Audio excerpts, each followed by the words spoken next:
आज Doubtnut app download करें। Doubtnut पर अपने सभी गणित, रसायन विज्ञान, भौतिक विज्ञान और जीव विज्ञान के डाउट्स का करो सफाया। बस प्रश्न की फोटो खींचो, एक ही प्रश्न को क्रॉप करो और तुरंत वीडियो सोल्यूशन पाओ। अभी डाउनलोड करें।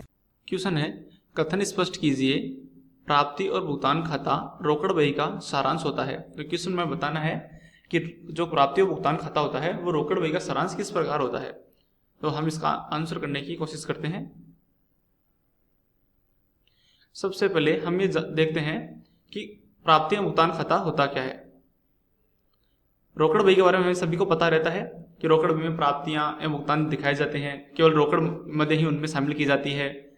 अब हम पहले प्राप्ति एवं भुगतान खाते के बारे में जानकारी प्राप्त करते हैं। वैसे प्राप्ति और भुगतान खाता एक ही प्रकार से बनाए जाते हैं, जो हम आगे अभी बात करते हैं। सबसे पहले हम देखते हैं इसका प्रकार कि प्राप्ति और भुगतान खाता जो होता है ये वस्तुगत प्रकार का होता है, वस्तुगत प्रकार का बनाया जाता है। इसके अंदर इस खाते में इस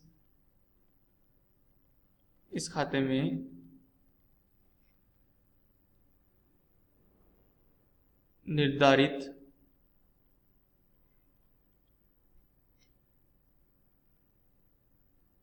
अवधि के दौरान हुई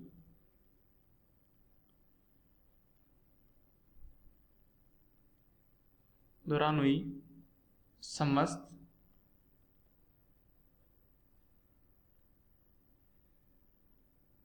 प्राप्ति व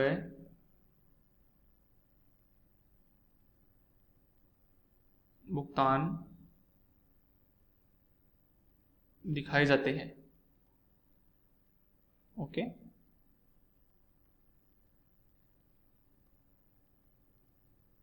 ठीक। लेकिन इसमें एक पॉइंट होता है कि जो दिखाए जाते हैं ये उनमें क्या होता है, ये जो हम सभी प्रकार के मध्य दिखाते हैं वे चाहे किसी भी ईयर की संबंधित हो, लेकिन अगर करंट ईयर में हमारे साथ वे मध्य हुई है तो हमें उनमें इस खाते में शामिल करना पड़ेगा, चाहे वे किसी भी साल की संबंधित हो। तो मैं लिख देता हूं, वे चाहे ये सभी मध्य किसी भी अवधि से संबंधित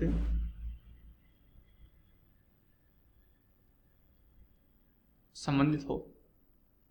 ठीक है, अर्थात इसमें सभी प्रकार की मध्य आएंगी, केवल उसका शर्त यह रहेगी कि वो करंट ईयर में उसका होना अनिवार्य है, चाहे वे किसी भी साल की हो। इसमें जो दूसरा नियम आता है वो आता है इसमें गैर रोकड़ मध्य, जो हमारी गैर रोकड़ मध्य जो होती है वो इस खाते में शामिल नहीं की जाती। लेकिन इसका जो एग्जाम्पल देखने की कोशिश करते हैं, इसका एग्जाम्पल है गैर रोकड़ मध्यों का सबसे जो अच्छा और मुख्य उदाहरण होता है वो होता है मूल्यह्रास। जो मूल्यह्रास होता है वह इस खाते में शामिल नहीं करते, क्योंकि यह खाता केवल रोकड़ मदों को शामिल करता है। जिस प्रकार रोकड़ खाते के अंदर केवल रोकड़ी मदों को ही, लेन देनों को दिखाया जाता है। इसके बाद में हम देखते हैं कि इसमें कौन कौन से मदें आती है। इस खाते के अंदर आयगत और पूंजीगत दो प्रकार की मदें होती हैं, आयगत व पूंजीगत, ये दो प्रकार की मदें होती हैं और ये दोनों ही इस खाते में शामिल की जाती है। इसके साथ में इस खाते में जो और मध्य शामिल की जाती है उनमें आते हैं रोकड़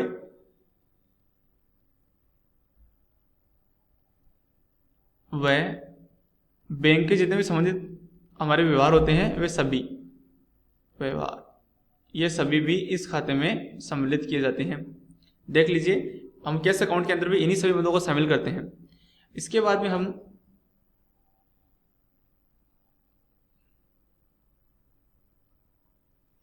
देखते हैं कैश अकाउंट।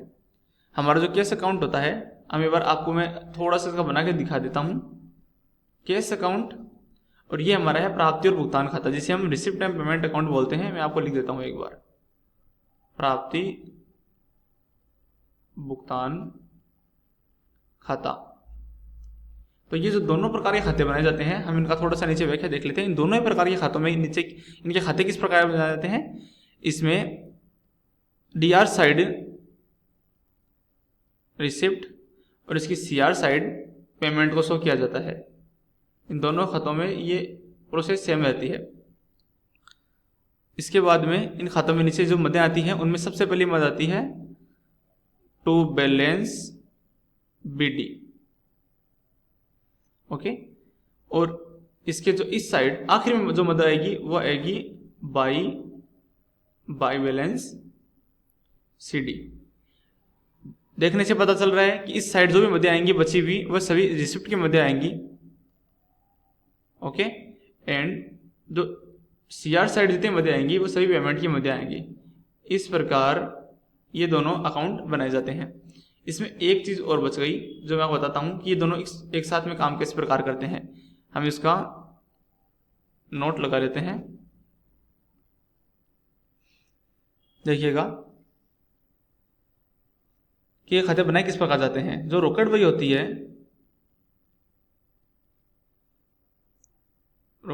वो व्यवसाय के जितने भी समस्त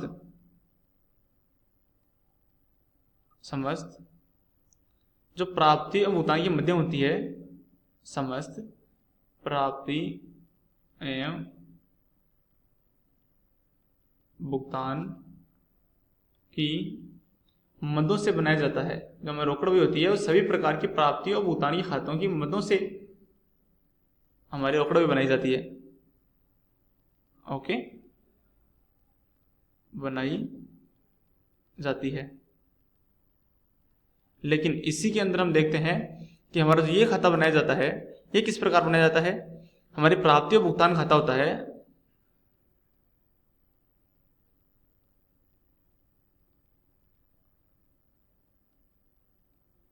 हमारा जो प्राप्ति और भुगतान खाता होता है वो केवल यह भुगतान खाता, ये केवल रोकड़ बही से बनाया जाता है। रोकड़ अर्थात रोकड़ में जितने भी ट्रांजैक्शन होंगे ये केवल उन्हीं की मदद से बनाया जाएगा। इसमें अन्यथा या और ट्रांजैक्शन ऐड ही नहीं किए जाएंगे, इसे बनाया जा सकता है। तो इसे देखकर आप समझ गए होंगे कि जो हमारा प्राप्ति और भुगतान खाता होता है वो रोकड़ बही का सारांश होता है। धन्यवाद। कक्षा 6 से 12वीं से लेकर नीट, IIT, JEE वो एडवांस के लेवल तक 1 करोड़ से ज्यादा छात्रों का भरोसा। आज ही डाउनलोड करें डाउटनेट ऐप या व्हाट्सएप करें अपने सारे डाउट्स 8400 400 400 पर।